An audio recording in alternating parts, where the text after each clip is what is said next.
You're not even part of this family. That's what Jason said, my 15-year-old stepson, while I stood in the doorway, late for work, turning the living room upside down looking for my car keys. I froze when he said it. The words didn't just sting. They sank deep, like ice water poured straight down my chest. Because it wasn't the first time he'd said something like that. But this time, his tone was colder, almost deliberate. I had married his dad, Mark, 3 years ago. Mark's wife had died of cancer when Jason was 11. I knew stepping into that role would never be easy. But I didn't expect open hostility either. At least not this far in. I thought we'd turned a corner. Guess not. Anyway, that morning was chaos. I had a client presentation at 9 a.m., and my keys had vanished. Not on the counter. Not in the bowl. Not in my purse. I checked the floor, the kitchen drawers, even the fridge, because sometimes stress makes you insane enough to look there. Jason sat at the table, scrolling through his phone, eating cereal, smirking. "Lose something?" he asked, eyes not leaving the screen. "Yeah. My keys," I said, keeping my voice even. "Have you seen them?" He shrugged, spoon clinking in the bowl. "Maybe you should check with your real family." I stared at him. My heart thudded once, hard. "Jason, that's enough." He grinned slightly, a flash of teeth. "Just saying." I wanted to snap, but I didn't. I'd promised Mark I'd stay calm, try to build trust. But I couldn't shake the suspicion that Jason knew exactly where my keys were. 10 minutes later, I had to give up. I grabbed Mark's spare truck key and drove off in tears. Halfway to the office, my phone buzzed, a message from Jason. "Hope you find them, winking face." It took everything not to pull over and scream. That night when I came home, I found my keys, hanging on a nail behind the basement door. The one spot Jason always used for his hoodies. I stared at them for a full minute. My chest felt tight. When I confronted him, he just laughed. "You're so paranoid. Maybe you hung them there." I didn't believe him. Not for a second. But Mark brushed it off. "Honey, he's a teenager. Don't take it so personally." That was the moment something shifted inside me. It wasn't about the keys anymore. It was about the fact that no one, not even my husband, believed me. And when the truth finally came out, weeks later, it wasn't just about missing keys. It was about everything I thought I knew being a lie. After that morning, I told myself to let it go. I tried to believe maybe I'd been careless. Maybe the keys really were my mistake. But deep down, I knew better. Jason had that look in his eyes, the kind that said he'd enjoyed watching me panic. The following week, small things started going missing. First, my office ID card. Then my favorite pen set. Then my phone charger. Each time, Jason had a little smirk ready, some comment like, "You should really get more organized," or, "Maybe you need one of those key trackers." I didn't have proof. And Mark hated confrontation. So I kept quiet. One evening, I came home late from work. The house was unusually quiet. Mark's car wasn't in the driveway. He was on a business trip. Jason was supposed to be in his room, but the lights were off upstairs. I felt uneasy. Something about the silence felt intentional. I set my bag down on the kitchen counter and noticed a folded paper on top of the fridge. It was my grocery list, the one I'd left in my purse. Jason had gone through my things. I called out his name. No answer. Then I heard the faint clicking sound of my car unlocking outside. I froze. My car keys, the same set he had hidden weeks earlier, were supposed to be in my bag. I ran to the front door. Jason was sitting in the driver's seat, the engine off, holding my keys in his hand. "Jason, what are you doing?" My voice was trembling, but I tried to sound firm. He looked up, casual. "Just checking something."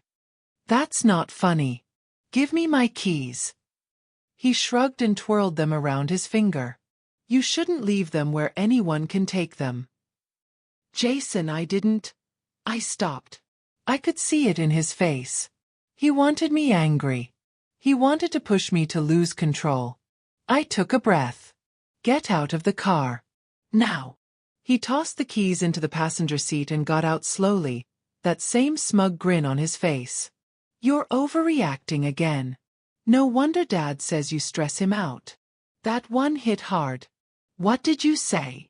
He smirked. You heard me. I picked up the keys, went inside, and locked the door behind me. I didn't cry this time. I just stood there in the dark hallway, shaking, trying to understand what was happening to my life. Later that night, Mark called from the hotel. I told him what happened. He sighed, that long tired sigh that made me feel like I was the problem. Sarah, he's just being a teenager. You're letting him get to you. Please don't make this into a big deal. A big deal. That's what he called it. I didn't argue. I just said, fine, and hung up. But something in me broke a little that night. The kind of break that doesn't heal the same way. I started locking my door when I wasn't home. I kept my purse inside my closet. I even got a small safe for my documents. It felt ridiculous, but I couldn't shake the feeling that I was being watched, tested, in my own house. And then, 2 weeks later, the truth began to surface. It started with a phone call from my bank. A new credit card had been activated in my name, one I'd never applied for. Charges had already been made. Gas stations, video game stores, and food delivery apps. The first purchase? Made less than 2 miles from Jason's high school. The woman from the bank was polite, professional, and completely unaware that her words were about to flip my world upside down. Mrs. Walker, can you confirm if you authorized a purchase of $87.50 at Game Hub on Saturday? I gripped the phone tighter. No, I didn't. She paused. And the following one? $42.10 from Food Dash the same evening? No. I don't even use Food Dash. Her voice softened. It appears someone has been using your identity. We've already frozen the account for your safety. For a second, I couldn't even speak. My mind was racing. Who would do this? How would they even get my information? Then my eyes landed on the small desk drawer in the living room, the one where I kept mail, old bank statements, and paperwork. It was slightly open. I knew I hadn't left it that way. When I hung up, I opened the drawer. Several envelopes were missing, the ones with my bank statements. My heart started pounding so hard I could hear it. It couldn't be. But deep down I already knew. That evening, I waited for Jason to come home from school. He strolled in like always, backpack slung over one shoulder, AirPods in, humming something. Hey, I said. My voice came out calm. Too calm. He looked up, wary. What? Where were you on Saturday? He frowned. At Dylan's. Why? Did you buy anything online? Or maybe at Game Hub? He blinked once, then twice. What are you talking about? I didn't say anything. I just watched him. That made him nervous. I could tell. He shifted his backpack, avoiding my eyes. Then I said, someone used my name to open a credit card. Someone who knows my address. Someone who's been taking my things. For a second, his expression changed, a flicker of guilt or panic, before he masked it again. You think I'd do that? He said, voice rising. That's crazy. I took a slow breath. Then you won't mind if I check your room. He stiffened. You can't. That's private. Jason, if you didn't do anything wrong, you have nothing to hide. He glared at me, the kind of glare that could slice through air. You're not my mom. You can't tell me what to do. That line, I'd heard it before. But this time, it came out with real venom. I didn't back down. No, I'm not your mom. But I live in this house. And I have every right to know who's been stealing from me. I walked straight past him and opened his door. The first thing I saw was chaos. Clothes on the floor, food wrappers, tangled wires. Typical teenage mess. But near the desk, under a pile of hoodies, was a stack of envelopes with my name on them. Bank envelopes. My heart dropped. I picked them up, one by one. All opened. Jason's face went pale. Care to explain this? I asked quietly. He didn't answer. His breathing quickened. Jason, I said, you could have asked. If you needed something. I didn't take anything, he shouted suddenly, voice cracking. You're trying to make me look bad. You've been trying since you moved in. Before I could reply, he stormed out, slamming the door so hard the wall shook. I stood there for a long time, staring at the mess, the open envelopes in my hand. Then I noticed something else, a small, folded receipt tucked under his keyboard. Game Hub. $87.50. Paid with a card under my name. When Mark came home 2 days later, I showed him everything. The bank emails, the receipts, the envelopes. He rubbed his temples, sighed, and said, I'll talk to him. Talk to him, I said quietly. He committed fraud, Mark. That's not just a mistake. He's a kid, Sarah. My kid. We'll fix it privately. And there it was again. The invisible wall between his family and me. I didn't argue. Not anymore. I just turned and walked to our bedroom, closing the door behind me. But that night, I made a decision. If Mark wouldn't protect me, I would protect myself. I opened my laptop and began documenting everything. The texts, the dates, the screenshots. Because deep down, I knew this wasn't over. And I had a feeling the next time Jason crossed the line, it would be far worse than stolen mail. For the next few weeks I played along. I acted like things were normal.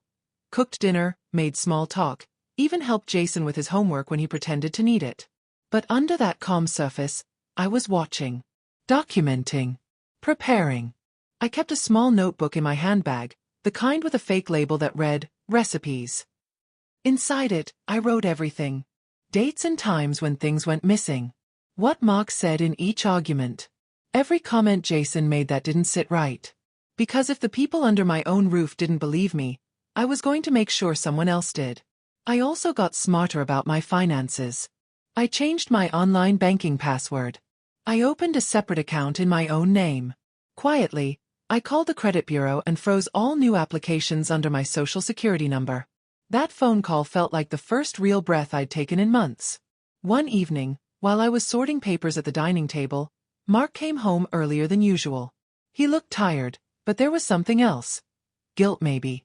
Sarah, he said, setting his briefcase down, we need to talk. My stomach tightened. About what? He hesitated. About Jason. He told me you went through his room again. I looked up slowly. No, I didn't. That was 2 weeks ago, and I had a reason. He nodded, exhaling. He's still upset. He says you're making him feel unsafe in his own home. I laughed, short and bitter. Unsafe? He stole my identity, Mark. He winced. I know. I confronted him. He admitted to using your card. He said it was just for games, that he didn't realize it was serious. My hands shook under the table. Did you? I made him apologize, Mark said. He's grounded for a month. That was it. A month. A stolen identity, and a month without PlayStation. I didn't even respond. I just nodded. Because I realized something. Mark didn't want to see the truth. He wasn't protecting Jason anymore. He was protecting the illusion that everything was fine. That night, when the house was asleep, I sat in bed with my laptop open, the glow lighting my face. I opened an email draft and typed a subject line I never thought I'd write. Consultation request. Family legal advice. I found a local attorney's office that handled family property and domestic fraud cases. I didn't hit send right away. I read the message again and again until the words started to lose meaning. Then I clicked send. The next morning, I went to work like normal. But at lunch, I called the law office. The receptionist's voice was warm, professional. Yes, Mrs. Walker. We received your email. We can fit you in Thursday morning at 10:30. I thanked her, hung up, and just sat there for a moment, staring at my reflection in the coffee shop window. I looked tired. Older than I should have. But under that, I saw something else. A spark. Determination, maybe. Or defiance. When I got home that evening, Jason was sitting in the living room, scrolling through his phone. He looked up, gave me that smirk again. Lose anything lately? I met his gaze and smiled, calm. No. Not anymore. He frowned, confused. That small, satisfied silence between us felt like the first win I'd had in a long time. Later that night, Mark noticed my briefcase was full of papers. What's all this? He asked. Just sorting through some documents, I said lightly. Old statements. Legal things. He didn't question it. He never did, as long as he didn't have to deal with it. But something told me Jason was watching me closer now. He noticed everything. My tone, my schedule, even the way I started locking my office drawer. And one night, that suspicion became real. It was around midnight when I woke up to the faint sound of the front door creaking. Then soft footsteps on the stairs. I got out of bed quietly, heart racing, and walked to the hallway. The light from the downstairs kitchen glowed faintly. Jason was there, sitting at the table, my laptop open in front of him. He didn't see me. And when I looked over his shoulder, what I saw on the screen made my knees go weak. He was reading my email to the attorney. He didn't notice me at first. He was too focused, scrolling through my inbox, my fingers trembling on the stair railing as I watched from behind the doorway. I could see the email chain, my message to the attorney, their reply confirming our appointment.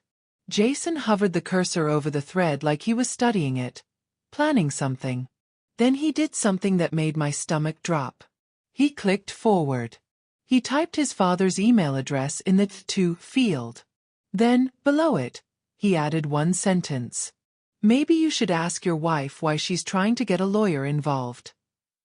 I stepped forward before he could hit send. Jason, I said quietly. He flinched, spun around, and his face went pale. It's not what it looks like. Oh, it looks exactly like what it is, I said. My voice was steady now. You're going through my emails. He stood up quickly. You're spying on me. You went through my stuff first. I took a step closer. That was after you stole from me, Jason. And now you're trying to ruin my marriage. His hands shook, but his tone stayed defiant. You're trying to ruin our family. You don't even belong here. I stared at him, really stared, and something inside me clicked. This wasn't just teenage rebellion anymore. This was manipulation. He knew exactly what he was doing, and he'd learned it from somewhere. Close the laptop, I said firmly. No, he said. I'm showing Dad. He needs to see what you're doing behind his back. I walked to the table, calm, slow. You think I'm afraid of that? He hesitated, thumb hovering over the touchpad. You should be. I reached over, pressed the power button, and shut the laptop off. For a second, neither of us moved. The only sound was the refrigerator hum in the background. Then I said, Jason, I've been patient. I've let you insult me, lie to me, steal from me. But this ends tonight. He scoffed. You can't tell me what to do. Maybe not, I said, but I can make sure you face the consequences of what you've done. He looked startled, like he hadn't expected me to sound that calm. I turned, took the laptop under my arm, and went upstairs. Behind me, I heard him whisper something under his breath. I didn't catch the words, but the tone made my skin crawl. The next morning, Mark found out anyway. Jason must have told him before school, because as soon as I came downstairs, Mark was waiting in the kitchen, arms crossed. Why didn't you tell me you were meeting with a lawyer? He asked. Because it wasn't about divorce, I said. It was about protection. Protection? From what? His tone was sharp, defensive, as if I were the one who'd done something wrong. From identity theft. From financial fraud. From your son reading my private emails. His expression shifted, a mix of shock and disbelief. He wouldn't. He did, I cut in. At midnight. I saw him. He rubbed his forehead. Jason told me you're exaggerating everything. That you're making him feel like a criminal. He is one, Mark, I said flatly. You're just too afraid to admit it. That silence between us, heavy, suffocating, said everything. For the rest of the morning, Mark didn't speak to me. When I came home from work that evening, Jason's door was closed, music blasting. Mark's car was gone. But on the kitchen counter, there was a folded note. It was from Jason. In sloppy handwriting, it said, "If you keep trying to turn Dad against me, you'll regret it." I stood there, reading it again and again. It wasn't just a threat. It was a warning. For the first time, I realized I might actually be unsafe in my own home. That night, I moved my essentials, laptop, documents, keys, passport, into my car. I didn't tell Mark. I didn't tell anyone. And 2 days later, I went to that lawyer's office. The attorney's name was Deborah Collins. Her office smelled like old books and coffee. She listened quietly while I explained everything. The missing keys, the credit card, the late-night email.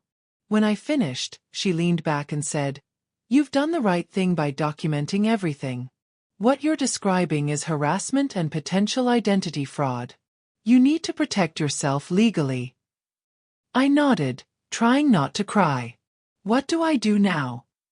She handed me a form. "We'll file a report. And if your husband continues to ignore it, we'll take it to the next step." I walked out of her office with a folder in my hand and a strange calm in my chest. For the first time, I had something Jason didn't, power. But when I got home, that calm vanished. The front door was unlocked. Inside, the living room drawers were open. My things scattered. And my laptop, gone. The second I stepped into the house, I knew something was wrong. The air felt heavy, charged, like the quiet before a thunderstorm. The door hadn't just been unlocked, it was slightly open. A draft moved through the hallway, rustling the papers that had been pulled out of the living room drawers. My breath caught. "Jason," I called, my voice echoing in the silence. No answer. I moved carefully, scanning the floor, scuff marks by the rug, a chair slightly tipped. My pulse was pounding now. The TV remote lay shattered on the floor, and the coffee table drawers were open, their contents dumped out.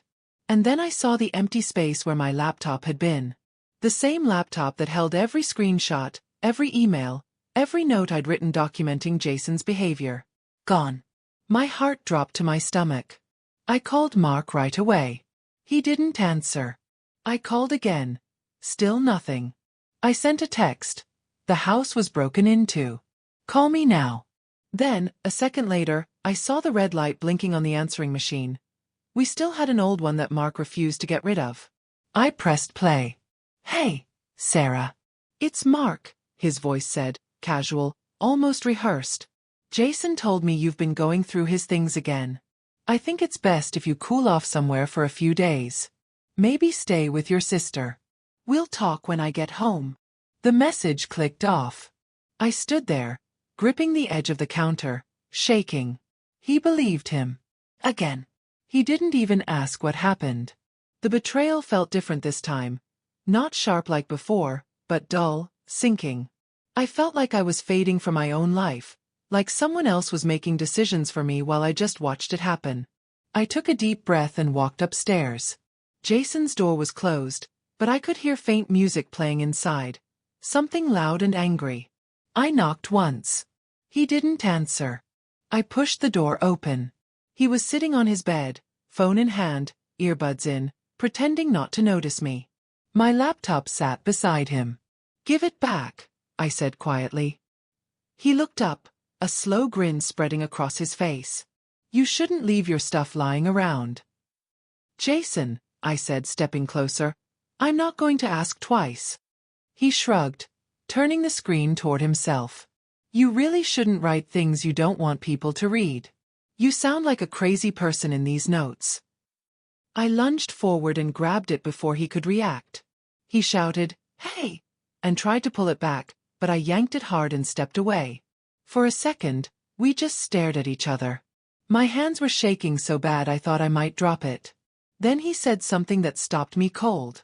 "You think you're going to get away with this? Dad's already calling a lawyer. He said if you keep pushing this, you'll be the one who gets kicked out." My stomach turned. "What did you just say?" He smirked. "You heard me." I stared at him, this teenager with my husband's brown eyes but none of his kindness. "You told him I broke into your room?"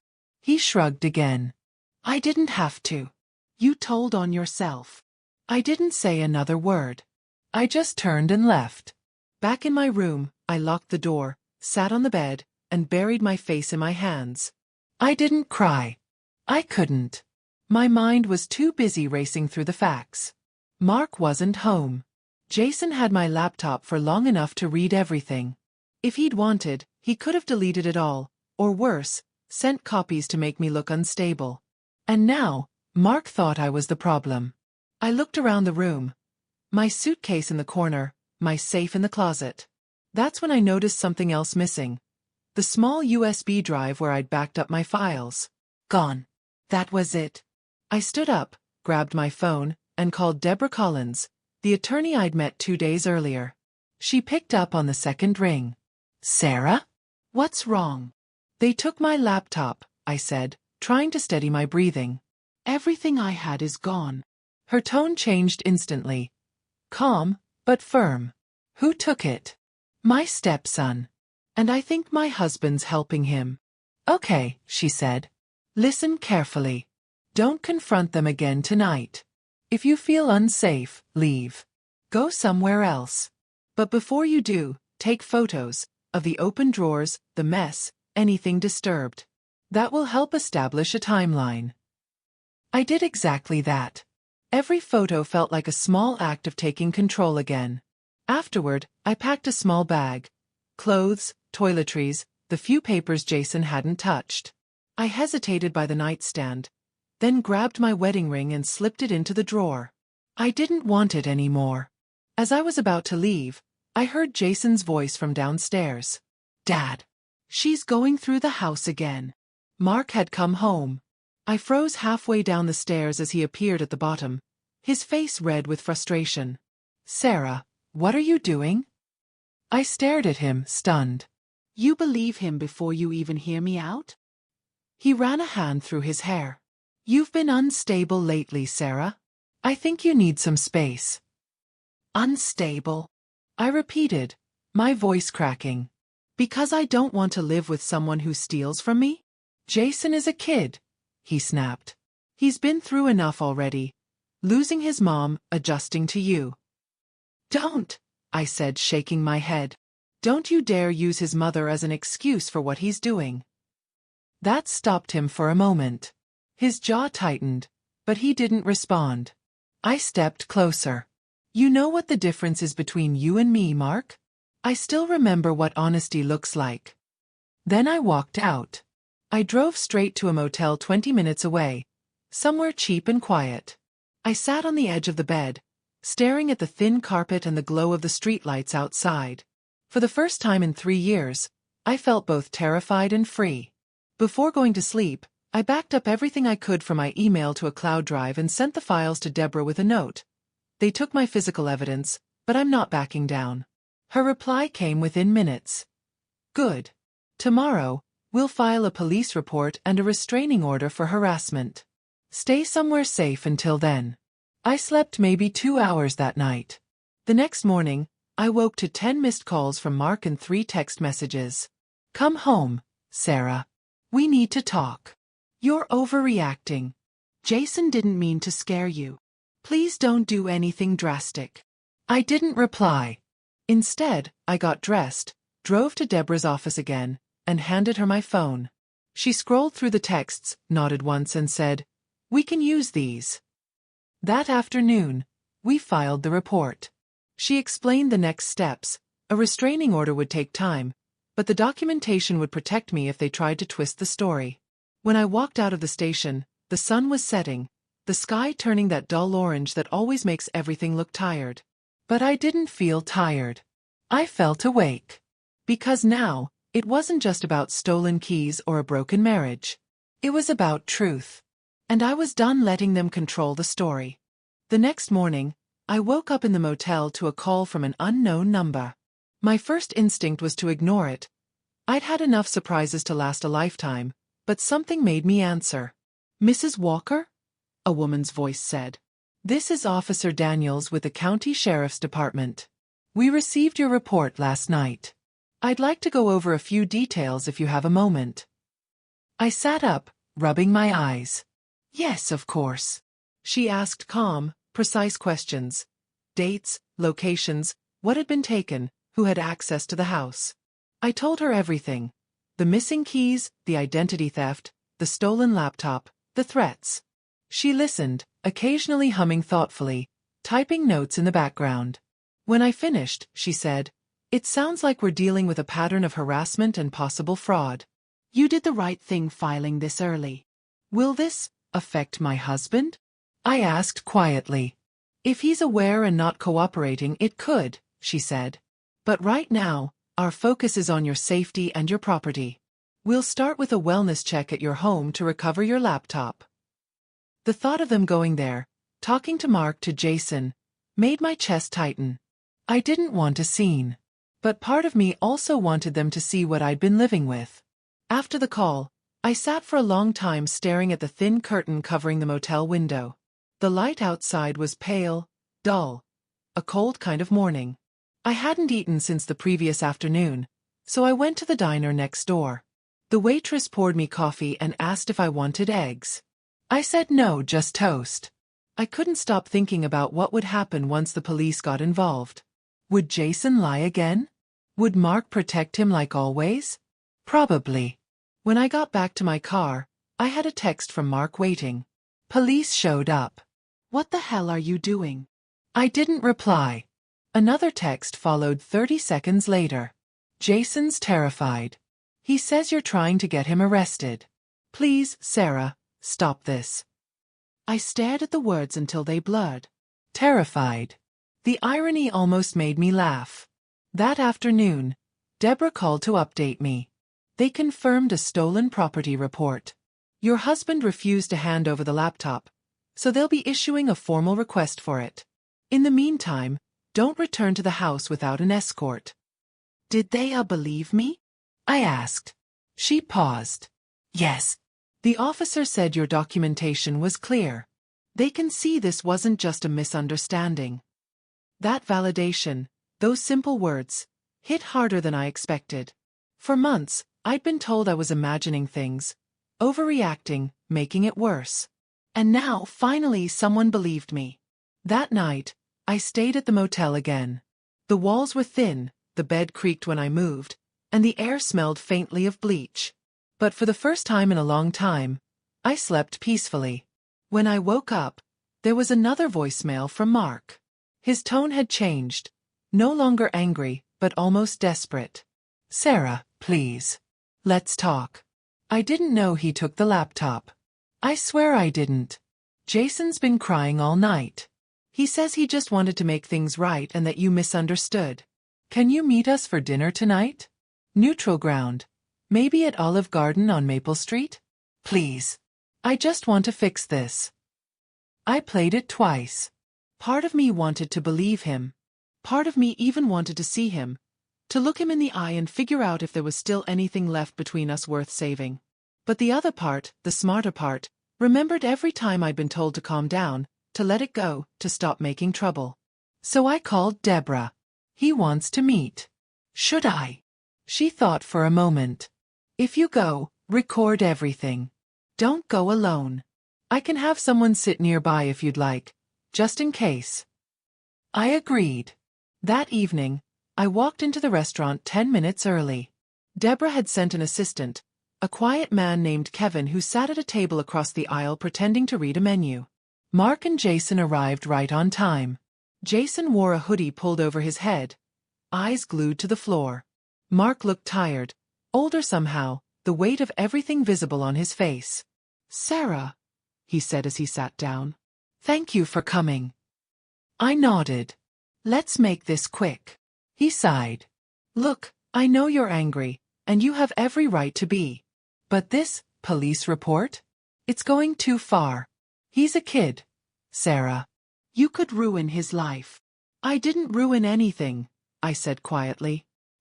"He did that himself." Mark leaned forward.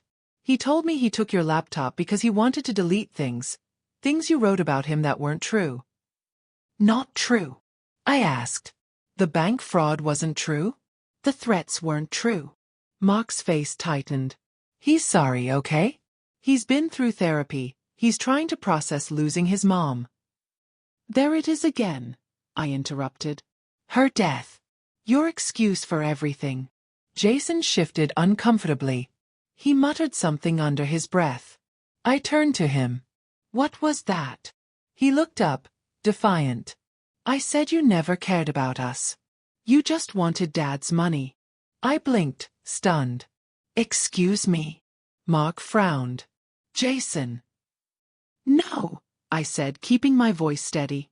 "Let him talk." Jason's voice rose. "You moved in and started changing everything. Where things go, how Dad spends his time, what bills he pays. You act like this house is yours." My throat went dry. "Jason, I paid half that mortgage. My name's on the deed." He scoffed. "That's what you tell yourself." The waitress came by, hesitated at the tension, and quietly walked away.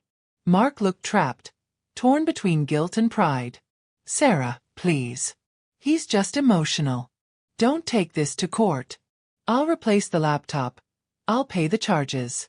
Let's just end this before it gets uglier." I sat back, studying him. "You want me to let it go again?" He didn't answer. I leaned forward. "Tell me something, Mark. When he took my keys, did you know?" "What?" "Answer me. Did you know he was doing it?" He hesitated, just a fraction of a second, but that was enough. I saw the truth in his eyes before he said anything. "Mark," I whispered, "you knew." Jason looked confused, glancing between us. "Dad." Mark swallowed hard. "It was just supposed to be a prank. I didn't think it would go this far." My chest felt like it caved in. "You helped him." "It wasn't like that." I stood up, my chair scraping loudly against the floor. Heads turned. "You both let me think I was losing my mind for months. You let me question myself while you laughed behind my back." "Sarah, sit down," Mark said urgently. "People are looking." "I don't care," Jason muttered. "She's crazy, Dad." I turned to him, shaking but clear. "You wanted me gone, Jason? Congratulations. You've got your house back. But you'll never forget what you did." Then I walked out, leaving them both at that table, the sound of their voices fading behind me. Outside, the evening air felt sharp, cold, and clean. Kevin followed a minute later, quietly handing me my phone. "Got it all recorded," he said. I nodded, my throat tight. "Thank you."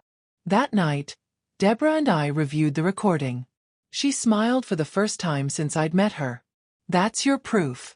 They admitted to harassment and intimidation. "This changes everything." The next morning, I sat in Deborah's office with a cup of coffee that had gone cold hours ago. The recording from the restaurant played softly from her laptop, Mark's voice filling the quiet room. It was just supposed to be a prank. I didn't think it would go this far. Hearing it again made my stomach twist.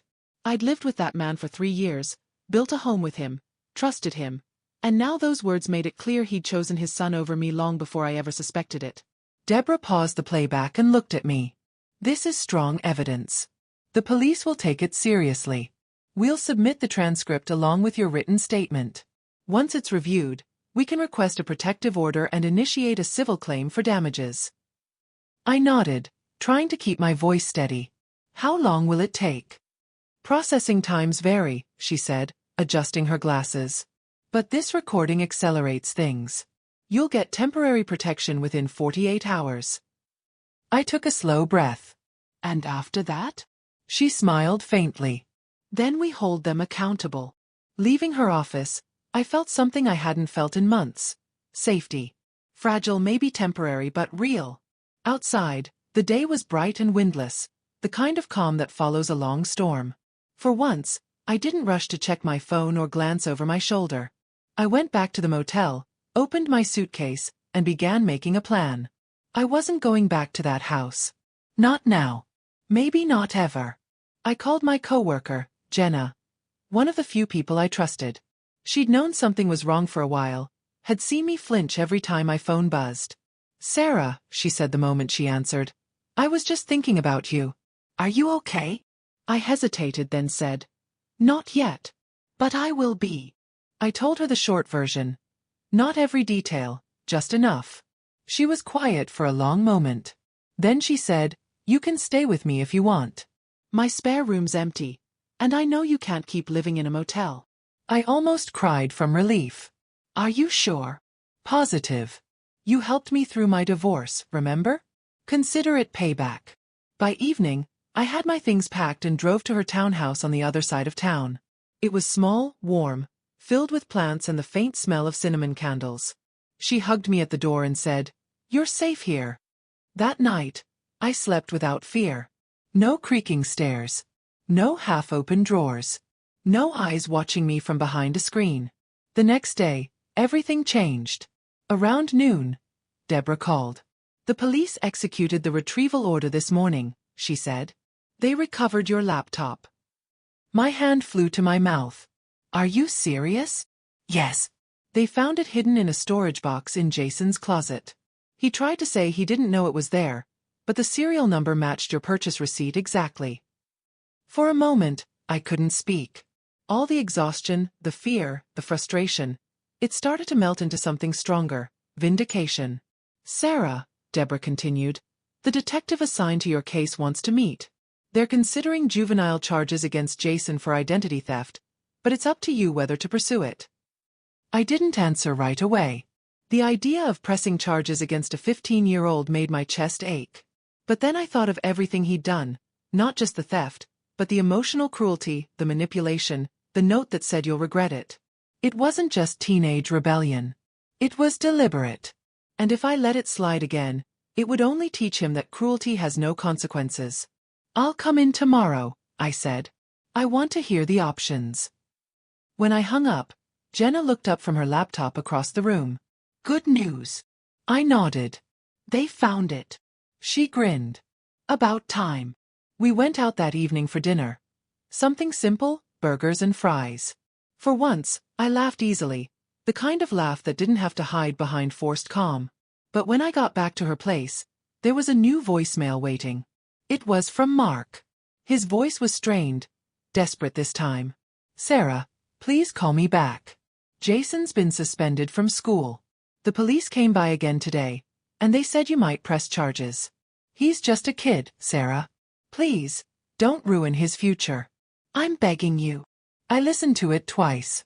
I didn't delete it. I just stared at my phone, wondering when the moment had passed where I became the villain in his story.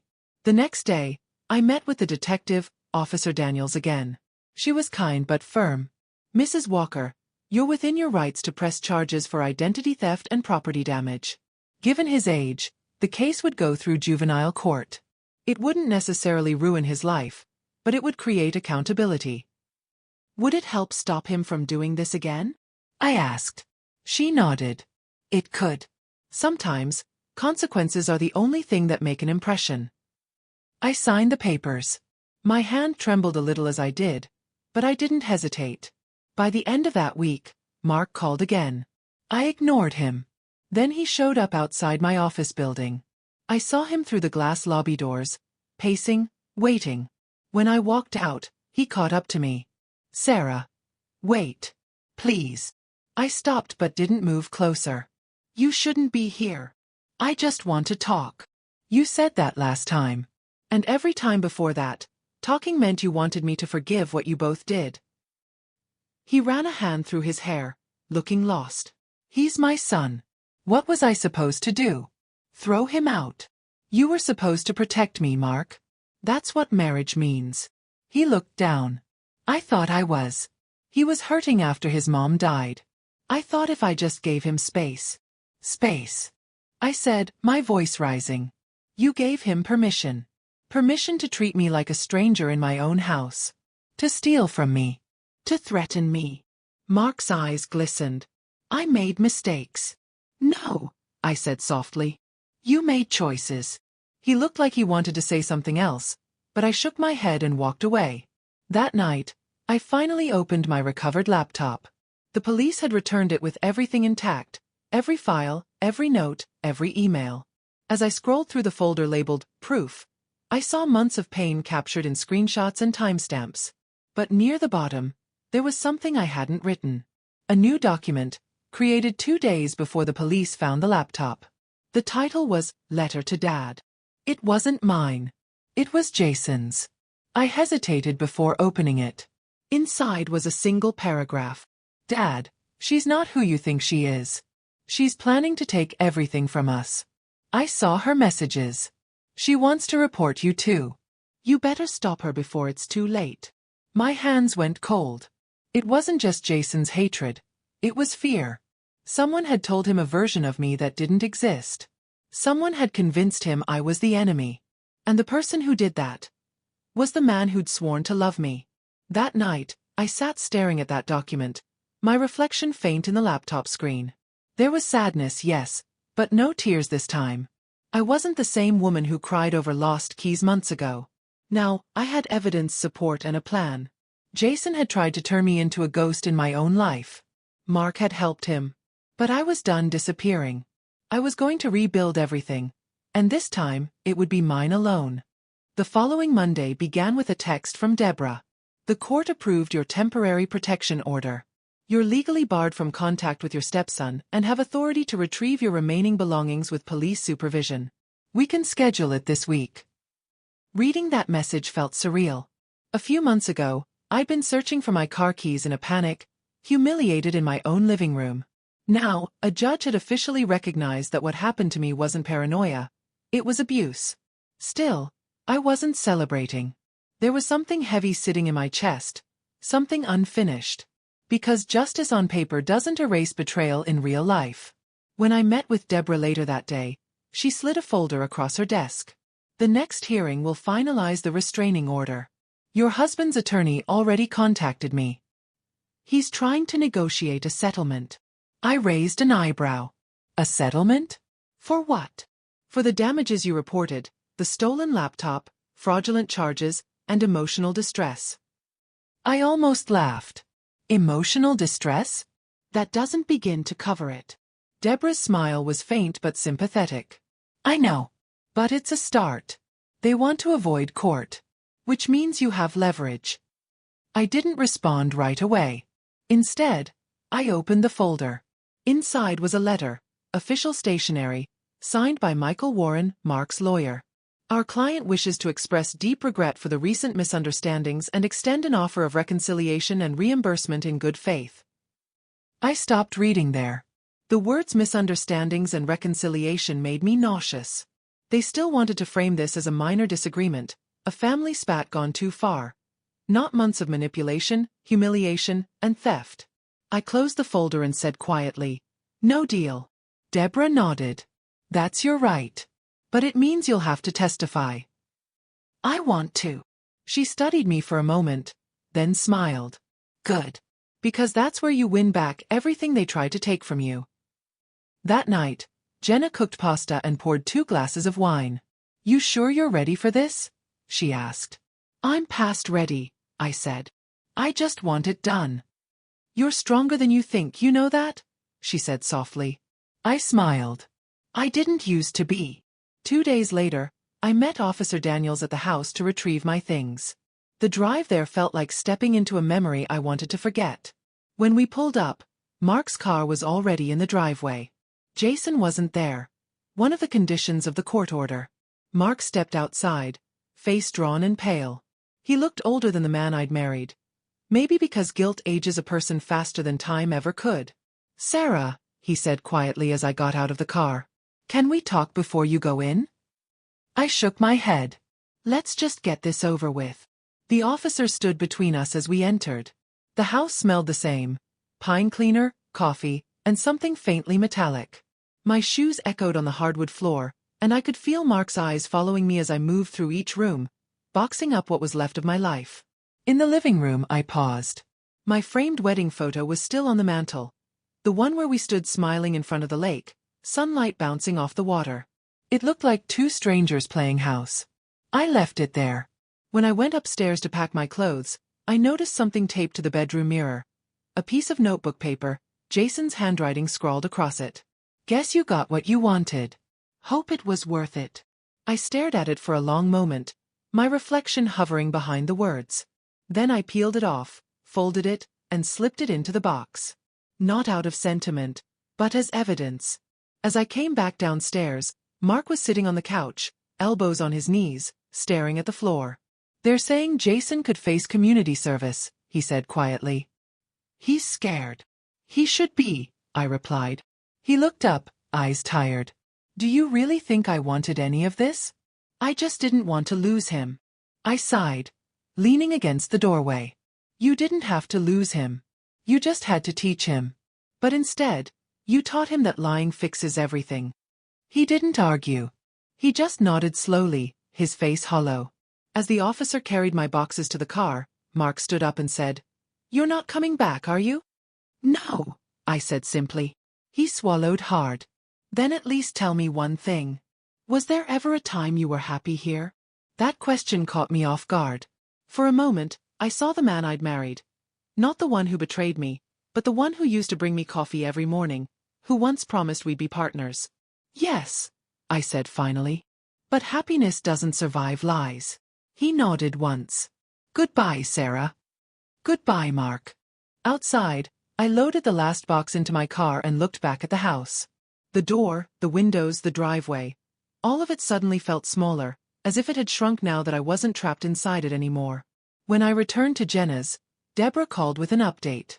"The hearing's been scheduled for next Thursday. Jason's father will attend as his guardian. You'll need to testify about the threats and the identity theft. I'll handle the rest." "Will he be there?" I asked. "Yes," she said. "Both of them." I took a deep breath. "Then that's fine. They should hear the truth from me directly." The week before the hearing was strangely peaceful. I went back to work, reconnected with co-workers who'd quietly worried about me, started running again in the mornings. Little by little, I began to feel like a person again, not a ghost orbiting someone else's home. When Thursday arrived, I dressed simply. Navy blouse, gray blazer, hair tied back. Jenna came with me for support.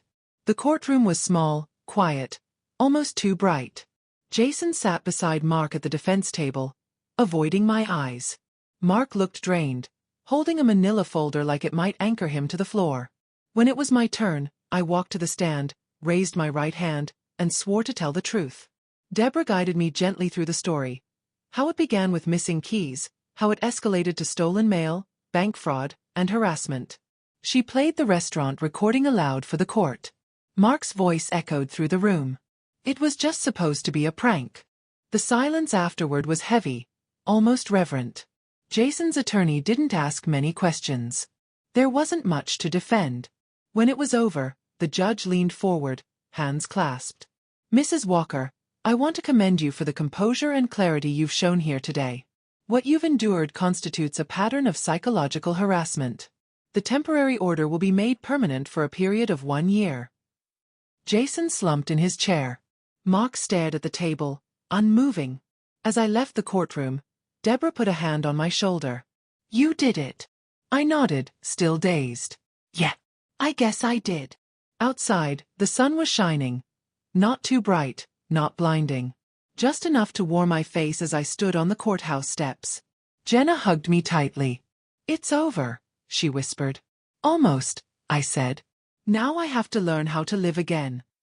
That evening, I drove to a small apartment I'd found earlier that week. The lease was simple, the rent affordable.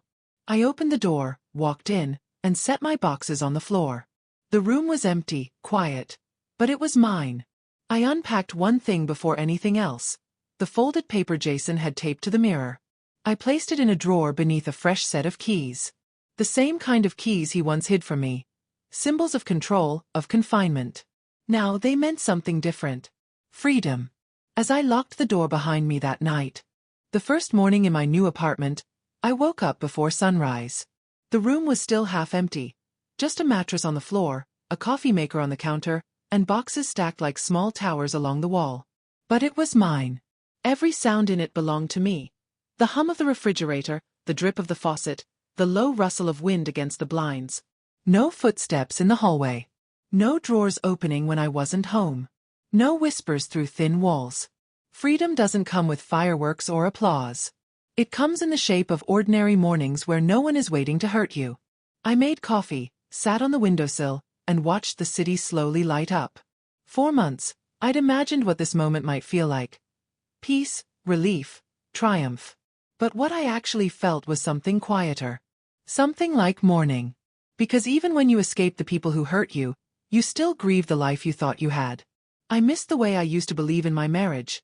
That easy trust when Mark said, "I'll handle it." I missed thinking that I was part of a family, that Jason might someday see me as someone safe, not as the enemy. But grief and healing often sit in the same room. You learn to hold both. Later that day, I met Deborah one final time to sign the closing paperwork. She handed me 2 envelopes, one from the court, one from Mark's lawyer. The first, she said, is the official notice of judgment. The second is a settlement offer. He's agreed to cover your legal costs and restitution for the stolen funds. You don't have to respond if you don't want to. I didn't even open it. I don't want his money, I said. Deborah smiled slightly. Then consider it closure. As I left her office, I thought back to the courtroom. The stillness, the judge's voice, Jason's silence. When the final ruling came down, Jason hadn't looked at me once. Mark had tried to catch my eye, but I'd kept my gaze straight ahead. Some people think victory feels like joy. It doesn't. It feels like exhaustion wrapped in truth. That weekend, Jenna came over to help me unpack. We filled the apartment with small signs of life. A second-hand couch, a thrifted lamp, a few plants she insisted I name. You need green things, she said, setting a fern on the windowsill. Proof you can take care of something that actually grows. We laughed, and for a moment it felt normal. Laughter without tension behind it. After she left, I sat alone on the couch, surrounded by half-unpacked boxes. I opened one labeled Documents and started sorting through the past. Old tax returns, job contracts, medical records, wedding photos I hadn't decided what to do with. I found the photo from our honeymoon. Me and Mark standing on the pier in California, his arm around my shoulders. I studied our faces. We looked happy. Not fake happy, but the kind of genuine joy that makes you think nothing could ever break it. I tore the photo in half and threw it away. Not out of hate, but because I needed to make room for something new. Over the next few weeks, I built a new rhythm. I changed my last name back to my maiden one. I joined a yoga class, something I'd wanted to do for years but always put off because Mark preferred evenings at home. I started saving again. Small amounts at first, but it felt good to watch something grow that no one could take from me. I even bought a small keychain with a silver pendant shaped like a door. A reminder, I guess, that keys can both trap and free you, depending on who holds them. One Saturday afternoon, as I came back from grocery shopping, I found an envelope slipped under my apartment door. My first thought was panic, that familiar rush of adrenaline from months of being on guard. But when I picked it up, the handwriting stopped me. It was Jason's. Inside was a single sheet of lined paper. Sarah, I know you hate me. You have every reason to. I don't expect you to forgive me. I just wanted you to know I'm sorry. I didn't understand what I was doing. Dad told me things that made me angry, and I believed him. The police stuff scared me. I'm not asking you to take it back. I just wanted to say I get it now. I hope you're okay. Jason. I read it twice, then folded it carefully and set it on the counter. I didn't feel angry. Just sad. Sad that it took all this, court orders, police reports, broken trust, for him to see me as a person. Later that evening, I texted Deborah a picture of the letter, asking if it violated the restraining order. She replied, technically yes, but it's not threatening. Keep it as evidence and let it be. So I did. I kept it. Because even though forgiveness wasn't possible, understanding was. 2 months later, I ran into Mark at a grocery store. It was early evening, and he was standing in the produce aisle holding a bag of oranges. For a moment, neither of us moved. "Sarah," he said quietly. "Mark." He looked thinner, paler. "You look good." "Thanks," I said, turning to leave. "Wait," he said quickly. "Jason's in counseling now. He's doing better." "I'm glad," I said. He nodded, awkward, almost apologetic. I wanted to say I'm sorry too. Not just for what happened, for not listening sooner. There was sincerity in his voice, maybe even regret. But some words arrived too late to matter. "I hope you both find peace," I said softly. "Really?" And then I walked away. When I got home that night, I stood in front of my mirror, the same way I used to back in that old house, when I felt trapped in silence. But this time, the woman staring back at me wasn't small or afraid. She looked calm, grounded, whole. I picked up the paper Jason had written, glanced at it one last time, and then slipped it into a drawer beside my new keys. Not to dwell on it, but to remind myself of how far I'd come. Life didn't magically turn perfect. There were still quiet nights when I thought about how everything had unraveled. How betrayal doesn't always look like a stranger. Sometimes it looks like the person who swore to love you. But there were also mornings filled with sunlight, laughter with friends, and a growing sense that I'd finally found my footing again. One evening, as I was writing in my journal, I thought back to that first insult, the one that started it all. "You're not even part of this family." The words that once cut me now made me smile. Because Jason was right in one way. I wasn't part of that family. Not really. Not the one built on secrets and silence. I'd built a new one instead. A family of choice, of friends, of peace. And when I locked my apartment door that night, the sound of the key turning in the lock didn't fill me with dread anymore. It sounded like freedom. If you were me, what would you have done? Comment below.